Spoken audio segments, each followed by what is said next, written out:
खोव्याचे मोदक बनवण्यासाठी खोवा, गूळ, दूध, वेलची पावडर आणि केसर घेतलंय। ते छान मिक्स करून कढईमध्ये छान ब्राउनिश कलर पर्यंत येईपर्यंत ठेवायचं आणि थंड झालं। आपलं सारण आता थंड झालेलं आहे आणि आता मोदक बनवूया।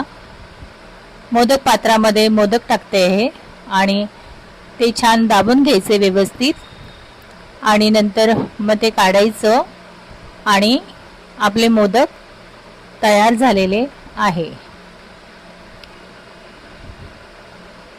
असे मोदक तयार करून घ्यायचे, किती छान दिसतात। असे सर्वच मोदक तयार करून घ्यायचे आणि तुम्हीही घरी करून बघा। सोपी आणि सरळ पद्धत आहे मोदक करण्याची आणि खूप चविष्ट आणि छान लागते।